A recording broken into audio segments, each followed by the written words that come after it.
satu sifat, ya semoga saja kita tidak bisa apa? Tidak bisa meniru lah. Bukan kok nggak niru, memang nggak bisa apa? Meniru. Soalnya tandane wong munafik kuwi bodonan. Mulane ya wong munafik ku nek ngomong pinter, hati-hati nek ngomong pinter. Ono wong kok ngomong genah, hati-hati, jangan-jangan munafik. Ndak estu nggih. Hati-hati. Wong ngomong, rono ngomong pinter ini. Wah, lama aja lama. Aku ora kok nyindir sapa-sapa. Lha aku iki mau nyebutnya dengan ayat Al-Qur'an. Ayat Al-Qur'an enggak tuh, ayat Al-Qur'an. Bismillahirrahmanirrahim. Fatubi'a ala qulubihim fahum la yu'minun. Jadi fatubi'a ala qulubihim fahum la yu'minun. Wa idza ra'aitahum tu'jibuka ajsamuhum. Sampeyan kuwi nek nyawang wong munafik iku mesti terpesona sampeyan. Kenapa? Saking gantenge, penampilan yo oke. Ya hati-hati ya. Wa idza ra'aitahum tu'jibuka ajsamuhum. Bahkan jangankan kita sebagai orang mukmin yang standar-standar, sekelas Rasulullah iku nek nyawang wong munafik yo hampir terpesona. Bejone nek Kanjeng Nabi dielingno sing elingno pangeran. Lah sampeyan sing elingno sapa? Kan ngono. Jadi dilihat dari fisiknya itu memang mempesona. Itu orang-orang munafik. Wa iyyaqulu tasma' liqaulihim. Kalau orang munafik wis ngomong, mesti kamu Muhammad. Ayat ini sing didhawuhi Kanjeng Nabi, pasti kamu itu mendengarkan ucapannya. Soalnya nek ngomong Twitter enak. Cara gampangane cerita bumbune pirang-pirang lah. Iku munafik. Mulane wis pancen hati-hati tenan kaitane karo apa? Wong munafik. Tapi saelek-eleke sampean tetep ora masuk ayat ini. Kenapa? Karena gini nggih. Cara keterangane para mufassir, para ahli tafsir, munafik kuwi ana kalane kaitane karo keyakinan seperti yang dalam ayat ini. Dadi ucapane ku amanna billahi wa bil yaumil akhir tapi atine blas ora iman. Iki berarti kaitane karo apa? Keyakinan. Ono kalane munafik itu dalam urusan amaliyah. Nggih, dalam urusan amaliyah. Mulane ono hadis semisal satu contoh ayatul munafik salasun.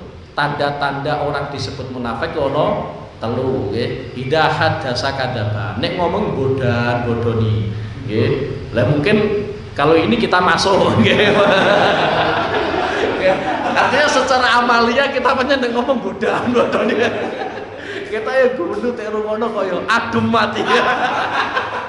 Tapi ya iki dalam urusan apa? Amalia. Dadi idza hadatsa kadzaba. Nek ngomong apa? Bodoni nggih. Wa idza tumina khona, nek dipercaya malah khianat. Wa idza wa'ada akhlafa, nek janji mesti nulayani. Lah ini kaitannya dengan apa? Amalia nggih. Lah amalia itu potensinya orang-orang iman, orang-orang Islam ya iso masuk. Ternyata ya banyak, kadang polang-polang ya ngono apa budan bodoni. Iki regane piro? 3 juta. Padahal ya asli 1 juta kok piro ngono ya. Ya wis mesti ono. Dadi lah orang-orang yang seperti itu sampean jangan memvonis pakai ini wa mahum bimukminin ampun nggih. Karena itu tetep wong iman, tetep wong Islam.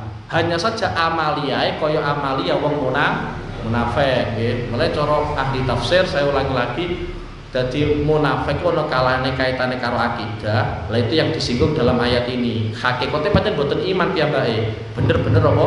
Kafir nggih. Lah ono kalane munafik kuwi dalam urusan amalia. Dadi amale prilakune kaya wong munafik. Tapi dene mantep tenanan. Kanjeng Nabi bener. Sing tega Kanjeng Nabi ya bener. Mantepe tenanan. Tapi kalau nglakoni ya emoh kan ngono. Nggih. Wa ma hum bimu'minin yukhadi'una Allah walladzina amanu. Yukhadi'una nipu sapa munafik, nipu Allah ing Allah walladzina lan wong akeh amanu kang padha iman sapa alladzina. Walladzina lan wong akeh amanu kang padha iman sapa alladzina. Carane nipu pangeran, carane nipu wong sing beriman bi izhari khilafima. Kelawan mertelaake utawa kelawan ngetokake sulayane perkara. Abtonu kang nyimpen sapa munafik ku ing ma. minal kufri bayange sangka kufur. Liyadfa'u supaya nolak sapa wong munafik anhum saking munafik ahkamahu ing pira-pira hukume kufur ad-dunyawiyata kang bangsa donya. Ad-dunyawiyata kang bangsa donya. Wa ma yukhadi'una. Nek sering kita waca kan wa ma yakhda'un. Nah, ya dadi fikiraatin ukhra wa ma yukhadi'una. Wa ma yukhadi'una lan ora nipu sapa wong munafik illa anfusahum kejaba ing awak dhewe al munafik. Hakikate ndekne kuwi bodoni awake piyambak, ora bodoni Allah, ora bodoni wong-wong sing iman. Alasane li'anna wabala khidaihim. Li'anna wabala khidaihim krana setuhune bahayane nipune wong munafik iku rajiun iku bali. Rajiun iku bali ilaihim marang munafik. Karena akibat dia nipu iku mesti balik ning gone awake piyambak. Fayaftadihuna mongko kaweleh-welehna sapa munafik fid dunya ing dalem donya, fid dunya ing dalem donya bitila illahi kelawan ningalekno ni Allah, paring ngertini Allah, bitila illahi kelawan paring ngertini Allah nabiyahu ing nabine Allah, yakni Kanjeng Nabi Muhammad sallallahu alaihi wasallam alama ing atase perkara abtonu kang padha ngrahasiakno utawa kang padha nyimpen, padha nyamarno sapa wong munafik hu ing ma. Wa yu'aqabuna lan den siksa kono sapa wong munafik fil akhirati ing dalem akhirat. Wa ma yashuruna kale ora padha krasa, ora padha ngerti kono sapa munafik ya alamuna tegese ngerti sapa munafik anna khida'ahum ing setune nipune wong munafik iku li anfusihim marang awak dhewe wong munafik. Wis iki sifat yang kedua yang dimiliki oleh orang munafik adalah senengane nipu, nggih. Jadi iki sifatnya wong munafik yang kedua adalah senengane nipu. Sing tipu iku adalah Allah Subhanahu wa taala, sing kedua adalah orang-orang yang beriman. Meskipun hakikate tipuan iku bahayane balik ning gone awake dhewe. Karena gini nggih, dadi wong munafik kuwi ora kelas remeh, boten kelas remeh. Karena kenapa? Karena sing tipu secara dohir yang ditipu itu adalah Rasulullah. Wong ndak bodoni Rasulullah. Padahal kita itu kalau yang di Jawa bodoni kiai wis mikir, kuwatir kualat, kuwatir piye, tapi nek bodoni wong tua kok bolak-balik. Dadi nek bodoni kiai wedine kualat. Ya, bodoni wali orang kiai wis terkenal wali, nggih. Iku ape bodoni ya wis mikir. Tapi orang-orang munafik iku saking ekstreme, sing tek bodoh itu Kanjeng Nabi. Meskipun Kanjeng Nabi piyambake ngertos, wong ki wong munafik ngerti. Itu Kanjeng Nabi. Jangankan Kanjeng Nabi, sahabate Kanjeng Nabi ingkang asmanipun Hudzaifah al-Yamani. Hudzaifah al-Yamani salah setunggalipun sahabate Kanjeng Nabi sing ning kono kuwi apal hadis-hadise Kanjeng Nabi tentang fitnah-fitnah. Jadi fitnah mulai dunia diciptakno sampai yaumul kiamah, Hudzaifah al-Yamani paham kabeh. Mulane pada saat Sayyidina Umar bin Khattab itu menjadi Amirul Mukminin, iku nek pengen ngerti wong munafik endi, iku takoke ning Hudzaifah al-Yamani. Nggih sahabat Kanjeng Nabi. Jadi saking pahame Hudzaifah al-Yamani ciri khas wong munafik ngene. Dadi kon nentono si A iki munafik, si B munafik ngerti. Ya. Lah itu diantaranya yang diajak konsultasi oleh Sayyidina Umar itu adalah Hudzaifah al-Yamani. Ya. Wis iki kaitane karo wong munafik ya. Jadi zamane Kanjeng Nabi wong munafik itu pirang-pirang. Di antara pimpinannya adalah Abdullah bin Ubay bin Salul. Jenenge ku ya Abdullah. Dadi aja sampean pahami kemudian wong munafik terus jenenge paijo mboten. utawa Karmin Karman mboten nggih. Jenenge ya apik, Abdullah. Lah iya bapake Kanjeng Nabi kuwi asmane Abdullah. Nggih. Nah iku wong saleh tenanan nggih. Wong saleh tenanan nggih. Lah wong munafik, pimpinan munafik, raisul munafikin itu juga namanya Allah Abdullah. Niku nate sampai wonten cerita kaya ngene nggih. Pada saat Kanjeng Nabi ning Madinah itu ada perang yang namanya perang Bani Qainuqa. Bani Muthalib nggih. Bani Muthalib. Ono perang yang namanya Bani Muthalib. Pada saat perang Bani Muthalib itu ternyata karena pada saat itu sama-sama sahabat itu membutuhkan air untuk minum, akhirnya rebutan air gawe minum. Lah pada saat rebutan air gawe minum ternyata ono wong Ansor kalian Muhajirin. Wong Ansor iku jenenge nek mboten lepat adalah wonten nggih dadi ana wong Ansor sing setunggal niku wong Muhajirin. Wong Muhajirin namanya Jamzam nggih, Jahzam nggih. Itu adalah wong Muhajirin. Lha iku rebutan karo wong Ansor, namanya Sinan nggih, namanya Sinan. Nggih namanya Sinan. Dadi sing Ansor ku Sinan, sing Muhajirin ku Jahjah nggih. Iku ternyata rebutan, akhirnya Sinan dijotos karo Jahjah. Juwotos. Lah, sing Sinan kuwi ternyata koalisine Abdullah bin Ubay bin Salul. Ya, dadi koalisine iku karo wong munafik. Lah setelah Sinan iku cerita ning gone Abdullah bin Ubay bin Salul, ternyata Abdullah bin Ubay bin Salul komentar elek. Ya, mereka orang Muhajirin iku koyok pengendikane wong dhisik yaiku rupane samin kalbak yakulka. Wis lah lemokna asumu. Engko ora asum mangan awakmu dhewe. Nek cara gampangane, nggih, cara gampangane mungkin kalau bahasa Indonesia ya air susu dibalas dengan apa? Air tuba. Karena memang tidak bisa dipungkiri, sahabat Muhajirin yang hijrah dari Mekah ke Madinah, itu yang menampung pertama kali kan sahabat apa? Ansor. Jadi kalau dalam fakta sejarah memang sahabat Muhajirin itu memang punya hutang jasa dengan sahabat apa? Ansor. Lepas ketepaan tragedi royoan banyu itu ternyata sahabat Muhajirin jotos sahabat apa? Ansor. Okay. Sehingga Abdullah bin Ubay bin Salul komentare yo samin kalbak yakulka. Wis lemokno asumu wae lah. Engko rak suwe-suwe mangan awakmu dhewe. Artinya wis berjasa dalam kehidupan sahabat Muhajirin, ternyata sahabat Muhajirin malah jotos si wong Ansor. Iku komentari Abdullah bin Ubay bin Salul. Lah ternyata komentar itu didengar oleh salah satu sahabat Kanjeng Nabi yang namanya Zaid bin Arqam. Akhirnya apa yang disampaikan oleh Abdullah bin Ubay bin Salul, komentar sini kuwi tek sampai no Zaid bin Arqam ning gone Kanjeng Nabi. Dadi matur ning gone Kanjeng Nabi niku lho ana raisul munafikin. Raisul munafikin Abdullah bin Ubay bin Salul komentare nek komentare wong Muhajirin kowe elek.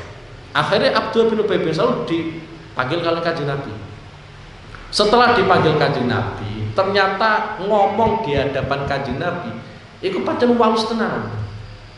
Sampai yang terkesan tertuduh bodoni iku ternyata malah Zaid bin Arqam. Sing omongane elek iku Abdullah bin Ubay bin Salul, Zaid bin Arqam hanya melaporkan ning Kanjeng Nabi, malah sangka polesan omongane sapa? Abdullah bin Ubay bin Salul, malah Zaid bin Arqam sing terkesan apa? Bodoni. Iku pancen wong munafik kaya ngono. Jadi kaitane karo munafik, ya, kaitane karo munafik wis puwi terbodoni. Dadi sekelas Rasulullah wae apa? Tebodoni. Apa meneh kaya kita-kita ngene iki wis gampang tebodoni kowe. Dadi sekelas Rasulullah mau napa? Tebodoni. Tapi sing jelas nggih, sing jelas wong munafik meskipun bodoni kaya napa, pada akhirnya adalah bahayanya atau sanksinya nanti akan dia terima sendiri. Meskipun Kanjeng Nabi niku mboten menjahit yang munafik. Padahal faktanya Kanjeng Nabi ngerti iki wong munafik, iki wong munafik, iki wong munafik ngerti. Pancen repot.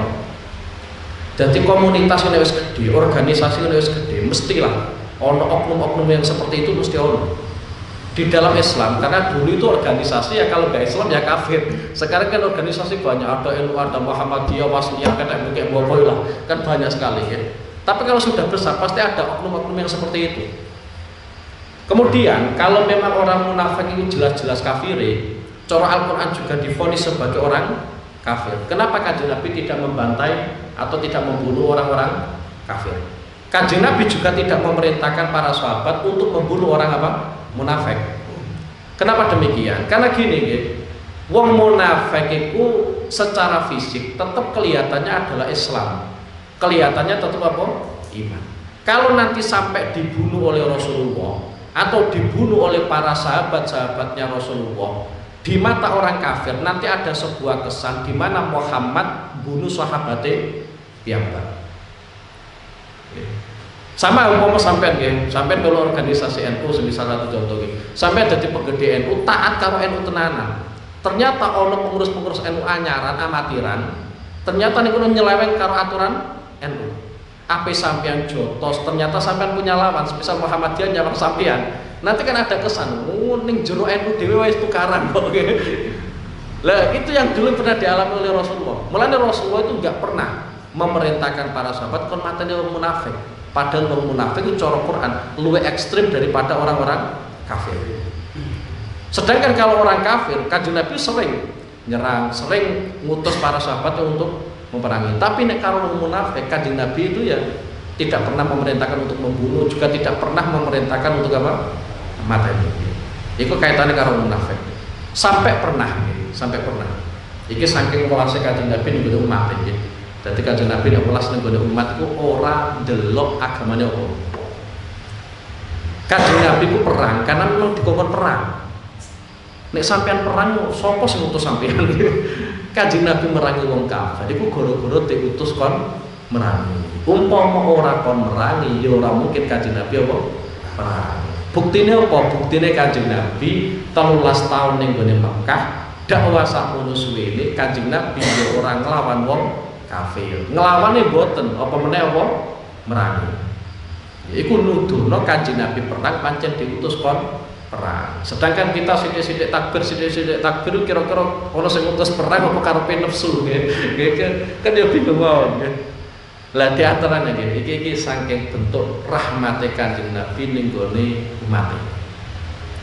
Pada saat Abdullah bin Ubay bin Salul iku mati nggih, Raisul Munafikin iku mati. Abdullah bin Ubay bin Salul gadai putra jenenge Abdullah. Jadi bapaknya jenenge Abdullah, anaknya jenenge Abdullah. Sing dadi Raisul Munafikin iku bapake.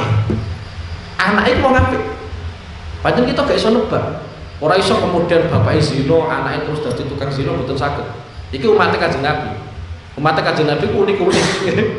Lho, bapake ku Raisul Munafikin, anake ku mboten. Munafik nggih mboten. Justru malah beliau itu termasuk wong sing ning kono mbelani Kanjeng Nabi tenanan. Lah pada saat Raisul Munafikin Abdullah bin Ubay bin Salul iki mati, anake kuwi nyuwun dumateng Kanjeng Nabi. Agemane Kanjeng Nabi, bajune Kanjeng Nabi itu dipun suwun. Tujuane anake adalah kagem ngafani bapake. Karena memang Kanjeng Nabi itu diminta, Kanjeng Nabi nek jaluk iku mesti ora tau nolak. Mesti tek wae. Selama beliau iku iso ngowahi ya tek wae. Umpama dina iki kok ora iso ngowahi, biasane kon balik rene meneh. Sesuk mrene meneh cara wong Jawa ya mungkin ngono. Tapi sing jelas Kanjeng Nabi mboten nate nolak. Lah pada saat itu anake Raisul Munafikin njaluk agemane Kanjeng Nabi. Tujuane kagem ngafani bapake. Ya tek wae. Dadi Raisul Munafikin kafani bajune Kanjeng Nabi. Bajune Kanjeng Nabi. Lah nek sampean takok manfaati ta ora? Mau iku bajune apa? Kanjeng Nabi. Masalah manfaat ataupun tidak itu berawal dari iman dhisik. Dadi nisbate kaya ngene lho. Ana wong kafir sedekah miliaran triliunan iku sok ben ning gone yaumul kiamah ora bakal manfaati. Kenapa? Karena tidak membawa iman. Malah sampai nek maca ayat Quran itu kan sering. Semisal Ya ayyuhalladzina amanu wa amilus sholihat. Jadi orang amanu kemudian amilus sholihat. Kenapa amilus sholihat itu diposisikan setelah amanu? Karena amilus sholihat itu bisa diterima sebagai amal soleh. Iku nek pancen syarat ya apa? Iman. Nek ora iman yo aja arep-arep fi yaumil qiyamah amal soleh iku iso manfaati. Karena tidak ada syarat rupanya apa? Iman. Lagi Abdullah bin Ubay bin Salul iku sing ngafani, nggih, kafane iku saka agamane Kanjeng Nabi. Bukan hanya itu saja, ya, bukan hanya itu saja. Saking welase Kanjeng Nabi meneh, sing ape dadi imam salat itu Kanjeng Nabi. Padahal pas urip iku musuhe Kanjeng Nabi kaya ngono. Tapi pada saat Raisul Munafikin mati, Kanjeng Nabi pengen nyolati bahkan dadi imam. Lah iya, ora ono kiai sing model kaya Kanjeng Nabi. Wangel iki. Wong sak urip-uripe musuhi sampe kaya bareng mati. Itu bukan diminta, karena Kanjeng Nabi piyambak. Lah ono kiai te musuhi wong awam, kemudian wong awam mati, tek suwun kon nyolati. Mungkin isa gelem tek suwun. Tapi merono dhewe nyolati kira-kira gelem ta ora ya. Ya Kanjeng Nabi. Lah pada saat Kanjeng Nabi itu mau menyolati, lah itulah ada peristiwa yang sangat mengerikan. Kanjeng Nabi ditarik Sayyidina Umar ke buri. Jadi tarik baju dia. Sayyidina Umar kadang gebut, tapi bener. Gebut tapi bener. Ditarik sama buri. Sekelas Kanjeng Nabi. Dari bayang malah. Mbok piye-piye umpama ana kiai gedhe, wis berkarisma, berwibawa, ucuk-ucuk arep salat, santrine sama guru nuware. Kira-kira santri gebut ceki santri lah. Sakmono murid-muridnya kabeh mesti. Nggih. Iku Sayyidina Umar. Lah kenapa Sayyidina Umar kok narik? Ternyata Sayyidina Umar punya prinsip mbok piye-piyeno iku adalah pimpinan wong munafik. Munafik kuwi luwih elek daripada wong kafir. Baru ada ayat turun. Ono ayat Al-Qur'an wala tusolli ala ahadin minhum mata abada. Nek ono wong munafik, ono wong kafir kok mati, ojo sampean sholati. Ayat itu turun setelah peristiwa Kanjeng Nabi ditarik Sayyidina Umar ke buri. Banyak Sayyidina Umar sekali gak cocok, sekali batil, jadi sampai no. Meskipun itu ya di hadapan Kanjeng Nabi, enggak segan-segan, itu Kanjeng Nabi atau Abu Bakar siapa, itu berulang kali. Satu contoh di antaranya, ya. Ini sifatnya Sayyidina Umar. Kanjeng Nabi itu kan orang yang memang banyak tamunya. Mbok piye-piye, no wong gede ku nek duweni tamu, bukan hanya yang mertamu wong saleh kok. Nek ono kiai wis gede, mesti sing mertamu ku macam-macam. Ono sing wong saleh, ono sing santrine, ya ono sing politikus amatiran lagi njaluk ijazah opo lah. Mesti ono, ya ono sing ora patek kenal setengah preman-preman. Itu wajar. Karena itu dulu pernah dialami oleh Rasulullah. Mulane di keterangannya para ulama, nek Kanjeng Nabi kok tau nglakoni kaya ngene ku, mesti sebagian umatnya ono sing nglakoni kaya ngene ku. Ternyata bener. Aku nyekseni langsung. Sing sowan bangun itu macam-macam. Ya ono sing santri itu len, ya ono sing wong saleh, ya ono sing ulama, ono sing pejabat, ono sing politikus amatiran, ya ono sing setengah preman, macam-macam. Macam-macam. Bahkan ada tamu-tamu tertentu di mana pintu itu wajib ditutup, nggak boleh ada yang tahu. Itu sampai seperti itu. Karena dulu Rasulullah juga pernah mengalami seperti itu. Lah pada saat itu Sayyidina Umar pas ketepaan sowan nggone Kanjeng Nabi. Sowan nggone Kanjeng Nabi, ternyata sing mertamu nggone Kanjeng Nabi ku sing saleh ya ono, sing fajir ya ono, sing ora patek saleh. Ya setengah preman-preman ya sowan nggone apa? Kanjeng Nabi. Lah pada saat itu, garwa-garwane Kanjeng Nabi ku durung hijaban. Durung hijaban karena memang belum ada perintah hijab. Akhirnya Sayyidina Umar matur dengan Kanjeng Nabi, alangkah baiknya nisa hukum, garwa-garwane jenengan iku damel hijab. Keranten sing sowan panjenengan iku mboten wong saleh sarasa. Wong sing setengah saleh ya niku sowan jenengan. Setelah itu ternyata baru ada ayat yang menerangkan tentang hijab turun. Kanjeng Nabi baru mendapatkan wahyu tentang ayatul apa? Hijab. Itu Sayyidina Umar. Dan itu berulang kali Sayyidina Umar bersikap seperti itu.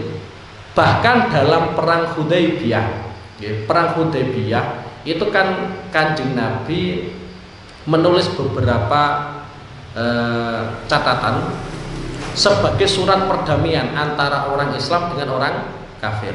Dalam waktu tertentu antara orang Islam dengan orang kafir nggak usah ada peperangan. Nah, ternyata isi surat tersebut itu ternyata mayoritas secara kelihatan kasat mata itu jelas merugikan orang Islam. Di antaranya gini. Kalau ada orang kafir, ada orang Islam dari komunitas kafir, itu kok moro ning gone Madinah, moro ning gone kelompok muslimin, wajib nek balekno ning gone kelompok kafir. Jadi nek ana wong kafir masuk Islam, saka komunitas kafir, kok ternyata moro ning gone wilayah wong Islam, wajib nek balekno ning gone wong kafir. Tapi nek ana wong Islam, kok ternyata murtad, balik ning gone komunitas kafir, gak usah nek balekno ning gone wong Islam. Itu kan sebuah perjanjian yang jelas-jelas merugikan apa? Islam. Di antara pertanyaan Sayyidina Umar terhadap Kanjeng Nabi yang mungkin ngeri itu pertanyaan, jenengan ini tesih Nabi napa mboten? Pertanyaan itu sampai se-ekstrem itu, jenengan ini tesih Nabi napa mboten? Akhirnya Kanjeng Nabi yang jawab, aku isih Nabi lah, masa Nabi kudu copot. Kayak pejabat wae dicopot. Waduh, aku isih Nabi. Karena Kanjeng Nabi memberikan jawaban yang seperti itu, akhirnya Sayyidina Umar ya wis anut apa. Tapi sebelum memberikan jawaban kan pertanyaannya Sayyidina Umar kan ngeri, jenengan itu tesih Nabi napa mboten? Karena dilihat dari surat perjanjiannya itu memang semuanya merugikan Islam. Tapi ada satu catatan yang memang pada saat itu mungkin belum kelihatan. Ada sebuah catatan di mana pada saat perdamaian antara orang Islam dengan orang kafir, ketika ada kelompok-kelompok yang membahas tentang Islam, membicarakan tentang Islam, biarkan saja. Dan itu yang menjadi kunci di mana orang kafir pada akhirnya kalah. Jadi tidak bertahan, tidak menepati surat perjanjian itu. Kenapa? Karena setiap orang ada yang membicarakan tentang Islam, ternyata orang kafir nggak boleh ganggu. Tapi ini adalah cerita tentang Sayyidina Umar, di mana Sayyidina Umar itu nek hak ya kudu sampai no hak, batil itu sampai no batil. Ya. Itu Sayyidina Umar. Meskipun Sayyidina Umar itu seringkali salah. Oke, seringkali salah. Tapi Sayyidina Umar itu kalau salah dan memang jelas-jelas salah, Sayyidina Umar berani mengakui. Satu contoh diantaranya, ada seorang lelaki kuwi ngelamar wong wedok, pengen ngerabi wong wedok, ternyata wong wedok kuwi ngowahi mahar kudu sing dhuwur. Dadi nek murahmu, nek murah apa? Ternyata sing lanang iku gak kuat karena wong lanang kuwi termasuk wong fakir. Tapi senenge karo wong wedok tenanan. Ternyata sing wedok njaluk mahar sing akeh. Akhirnya sing lanang matur ning gone Sayyidina Umar, ya, karena pada saat itu menjadi Amirul Mukminin, Sayyidina Umar niku lho wonten tiyang istri kula remen saestu, seneng saestu, tapi ternyata piyambake niku mewajibkan mahar, nggih, nentokake mahar yang di atas kemampuan saya. Tolong jenengan memberikan kebijakan wong wedok nek ngowahi mahar, menentukan mahar, piye carane ojo menjadi beban ning gone Allah wong lanang. Akhire isuke Sayyidina Umar ngumpulno wong Islam. Nggih, ngumpulno wong Islam kabeh. Sayyidina Umar pidato, nggih. Pidato, di antara isi pidatonya ternyata Sayyidina Umar mewajibkan seluruh orang Islam sing wedok-wedok khususnya nek nentokno mahar ojo dhuwur.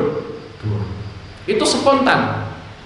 Ana jamaah wedok ngadeg komplain ngene Sayyidina Umar. Wong Quran wae ngolehno sampean malah nglarang. Quran itu ngolehno.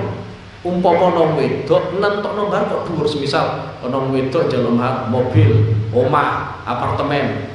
Boten napa-napa, iku hake wong wedok. Spontan Sayyidina Umar mencabut.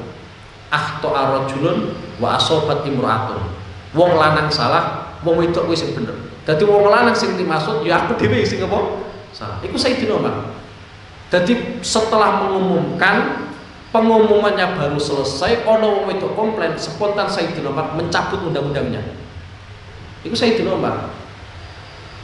Lah kaitannya dengan pernikahan, ya, kaitannya dengan pernikahan ini karena memang aturan Islam, ya, aturan Islam. Pancen wong wedok sing paling apik wong wedok. Iki dalil kanggo wong wedok asline, ora kanggo wong lanang, ya, ora kanggo wong lanang. Apik wong wedok kuwi aisaruhunna mahran. Mahare sing murah. Tapi iki dalil kanggo wong wedok. Ya menawa sampean duweni anak wedok ya sampean wae ning gone anak sampean. Tapi umpama anak sampean kok nentokno mahar kok dhuwur nggih mboten napa-napa karena itu adalah hak anak sampean. Ya. Dadi apik-apike wong wedok kuwi nek njaluk mahar sithik wae.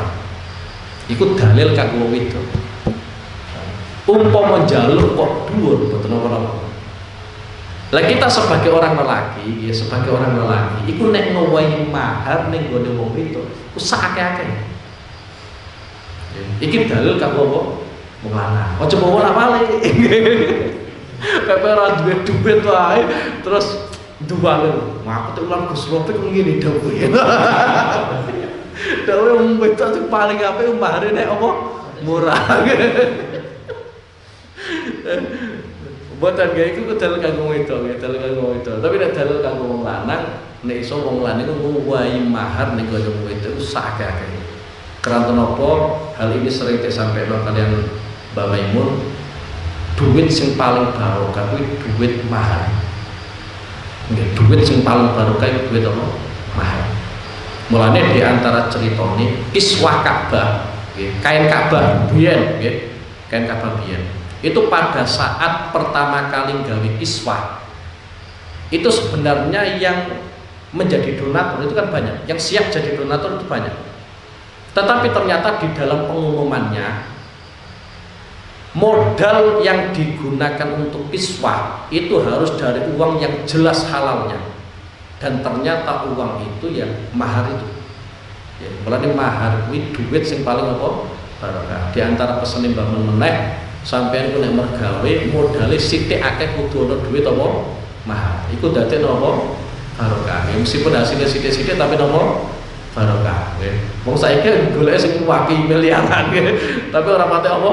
Ora pate barokah nggih. Wis nisbate sampeyan ngowahi mahar bojone sampeyan 10 juta berarti 1 juta gawe modal kerja nggih mboten napa? Napa. Lah iya karo bojone mahare 100.000.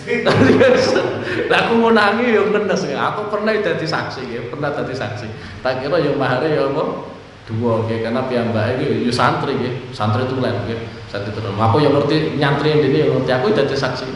Ternyata mahare 200 apa? 200.000. Ya Allah, aku nyawang wis menes. Ya tampot ae. Lah iya ulangane padahal mondok pirang-pirang tahun. Jadi sampean sebagai wong lanang utawa nisbate sampean duweni apa? Anak lanang ngowahi mahar ning gone wong wedok iku apa? Sakeh. Soalnya sebenarnya nek cara prinsip Islam, lancare rezekine wong lanang iku adalah pada saat sampean ngowahi nafkah ning gone bojo. Mulane kudu dilatih, kudu dilatih. Aku sampai saiki isih latihan. Nek pas duweni duit, anggere iso tak wae. Nek pas duit, orang duit ya ngomong apaan? Ada aku lagi pailit. Duitnya kagak duit apa? Bensin. Itu seperti itu. Karena semisal kayak gini, iki aslinya kan dalam pernikahan itu kan murah meriah. Terus sampai bayar kemudian mahal buatan murah meriah aslinya. Misal satu contoh gini.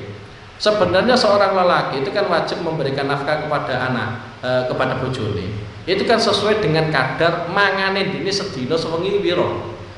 Nisbate sampean bungkus nggih 5.000 atau 10.000 kan wis entuk sak bungkus. Berarti nek nisbate kok 10.000 ya berarti kalikan 3, mangane ping 3. Nggih, mangane apa? Ping 3 berarti 30.000, berarti sedina 30.000. Iku sampean kerja sedina kan umpama nek tenanan kan luwe-luwe lah ya. Malah luwe akeh masuk kantonge sampean daripada sampean weno apa? Bojo. Lah sampean nek ngowehno nafkah ning ngene bojo nek iso-iso. Nggih. Nek iso-iso. Ya nisbate sampean ora iso langsung 30.000 lah. Ya. Umpama sampean duwe duit 10.000 wis 5.000-an lah. Sing 5.000 kanggo sampean, sing 5.000 kanggo bojone apa?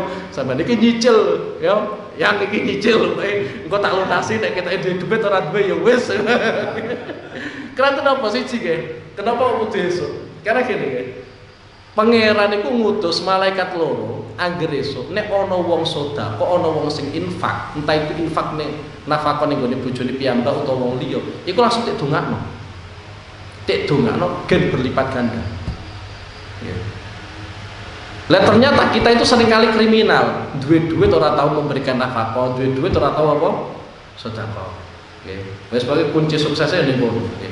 Terus sampean nek duweni bojo, iku ya sampean omong, nggih. Maksudnya omong kuwi sithik-sithik aja nuntut duit. Nggih. Sithik-sithik aja nuntut duit. Pancen ngono, tirakate pancen ngono nggih. Sithik-sithik agar bojone teko saka kerja, Mas, mau duwite ta ora? Walah, niku wis mending tinggal ngopi wae. Nggih. Tapi pancen ngene, prinsipe wong lanang kudu lomo karo sing wedok. Kanjeng Nabi niku iki aku mau cerita Kanjeng Nabi. Kanjeng Nabi nate ngantos baju perangnya Kanjeng Nabi niku dipun gadekno. Tek gadekno ning wong Yahudi. Tujuannya apa? Tujuannya ternyata Kanjeng Nabi pada hari itu boten gadai arto kagem memberikan nafkah garwa-garwane. Akhirnya Kanjeng Nabi ku utang ning wong Yahudi. Jadi untuk urusan sosial, untuk urusan seperti ini berinteraksi dengan orang Yahudi itu gak apa-apa. Beda agama gak apa-apa. Nisbatnya sampean Islam terus utang ning wong Kristen mboten napa-napa. Nggih, mboten napa-napa. Utang ning wong Katolik mboten napa-napa. Lah wong Yahudi iku prinsip wong Yahudi gelem ngutangi nek ana jaminane. Jadi Kanjeng Nabi tahu utang ditolak. Padahal kita kenal Kanjeng Nabi ku nek ana wong njaluk ning gone Kanjeng Nabi gak tau nolak Kanjeng Nabi. Tapi Kanjeng Nabi nate utang ning gone wong Yahudi. Iku ternyata wong Yahudi ora gelem ngowahi utangan kejaba Kanjeng Nabi ngowahi barang jaminan. Ya spontan Kanjeng Nabi kuntur ning gone dalem jupuk baju perangi Kanjeng Nabi disukakno wong Yahudi tujuane gawe jaminan. Setelah diwehno ning gone wong Yahudi, ternyata akhirnya wong Yahudi ngowahi apa? Utang. Iku gawe memberikan nafkah ning gone garwa-garwane apa? Kanjeng Nabi. Mulane meskipun Kanjeng Nabi ku wong sing paling top sak alam dunya. Iku utang ya waya utang ya utang. Nggih. Dadi umpama kok sampean kok utang, wis pokoke niru Kanjeng Nabi ngono ae lah. Sampean kudu mau utang, aku niru Kanjeng Nabi, Kanjeng Nabi utang, mosok ning donya ora tau utang ngono. Kanjeng Nabi nggih apa? Tahu. Tapi Kanjeng Nabi pesene siji kanggo wong sing utang kae. Iku pesene wong sing utang siji, yaiku sampeyan nek pas utang niati nglunasi. Aja kok niati ngentekno bodhone tanggane mboten nggih. Niati apa? Iso nglunasi. Kadang kriminal kita nek wis utang iku niate elek. Wis muga-muga kita nek utang niate apik, tujuane kita iso nglunasi. Iku sing dipeseno Kanjeng Nabi. Soale apa? Wong kuwi nek utang sampai ninggal kok utang ora ono sing nyaur, nggih. Sampeyan kuwi angel mlebu swarga kejaba tuntutan utang ini selesai. Bahkan orang yang mati syahid iku cawisane masuk swarga, iku nek pancen ora nanggung apa? Utang. Nek nanggung utang tetep nek penjara dhisik, aja kesusu masuk apa? Swarga. Pancen abot kaitane karo utang. Wa ma yukhati'una illa anfusahum wa ma yash'urun. Bismillahirrahmanirrahim. Wal mukhada'atu utai mukhada'ah. Lafat mukhada'ah yukhati'una guna ing dalam kene-kene panggonan min wahidin iku saking wong siji. Ka'aqabtu al-lisa kaya lafat aqabtu al-lisa. Aqabtu nyeksa sapa ingsun al-lisa ing maling. Wa dzikrullahi utawi nutur Allah fiha ing dalem mukhada'ah. Iku tahsinun iku bagusi. Tahsinun iku bagusi. Wa fi qira'atin lan iku ing dalem siji qira'ah wa ma yakhda'una utai dawuh wa ma yakhda'una padha sing kita waca nggih yukhadi'una Allah walladzina amanu wa ma yakhda'una illa anfusahum wa ma yashkurun. Nggih, mulane sampeyan nek ketemu ning Arab niku nek ana wacana-wacana aneh ya biasa wae nggih, dadi ora usah piye wacane kok ngene-ngene kaya Wahabi wae sampeyan kaya aliran-aliran keras boten nggih, karena memang di Arab itu imamnya memang sudah pilihan, juga ahli qiraah, Satu contoh diantaranya seperti ini. Imam ning gone Masjidil Haram atau Masjid Nabawi itu kalau Fatihah nggak baca bismillah, baca langsung alhamdulillahirabbil alamin arrahmanir rahim maliki yaumiddin sampai walau nanti nggak baca bismillah. Nah kemudian sampai antak kalau kira-kira sah tahu lah kita sebagai makmum tetap sah. Kenapa? Karena gini, mayoritas orang sana itu mengikuti mazhabnya Imam Malik. Kalau kita kan Imam Syafi'i, mazhabnya Imam Malik kalau di sana. Lah Imam Malik itu punya pendapat bahwa Bismillahirrahmanirrahim itu tidak termasuk ayat Fatihah. Jadi termasuk Quran. Bismillah itu termasuk apa? Quran, tapi tidak termasuk ayat Al-Fatihah. Kalau tidak termasuk ayat Al-Fatihah, nek ora diwaca ya berarti boten napa-napa. Lek kita mengikuti mazhab Imam Syafi'i kan boten ngoten. Mazhab Imam Syafi'i mengatakan Bismillahirrahmanirrahim itu adalah ayat pertama dari surat Al-Fatihah. Gara-gara kita ikut mazhabnya Imam Syafi'i berarti wajib maca Bismillahirrahmanirrahim. Tapi kalau di sana sampean lho imamnya kok orang maca bismillah iki kok langsung alhamdulillahirabbil alamin. Itu diantara yang pertama. Kemudian kadang imamnya itu cara bacanya itu aneh.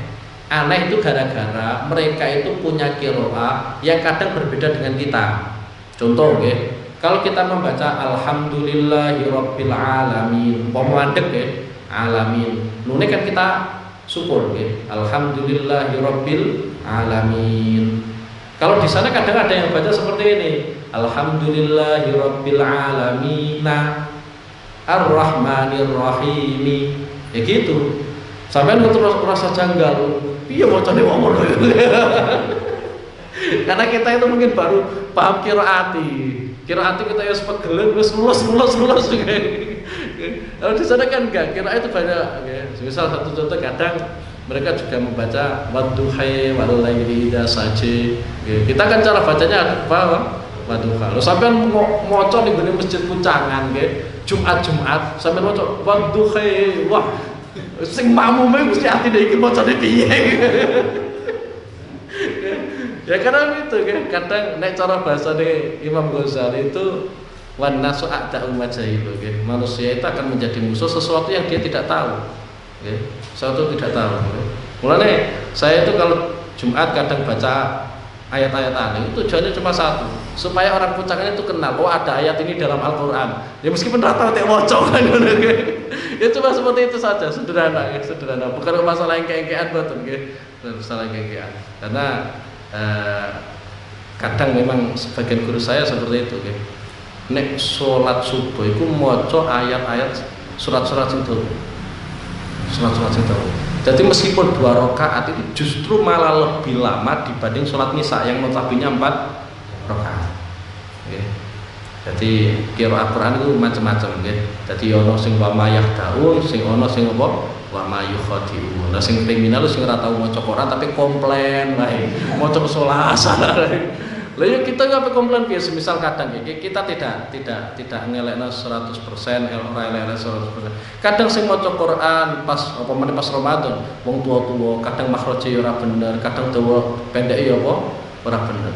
Kita ape nyalano wong niku ya piye wong sing nom-nom sing iso maca ora gelem maca. Artinya kesalahan mereka itu gara-gara kita tidak mau aktif. Umpama kita aktif mungkin ya kita yang membaca, mereka mungkin ya teman-teman yang di rumah nonton TV, pegel nonton TV turu, baru turu melek sahur. Paling penting apa? Saiki sing nom-nom ora pate apa? Maca Quran ora pate tadarus. Sakjane sing tua-tua lha tua iku maca, wong isone maca Quran wae lagian bar sadar kuwi sadurunge sadar ya ora tau maca apa Quran. Wa fi qiraatin wa ma yakhda'un. Fi qulubihim maradun fazadahumullahu maradan wa lahum 'adzabun 'alimun bima kanu yakdzibun. Wa 'ala maulaya salli wa sallim iman abada 'ala habibika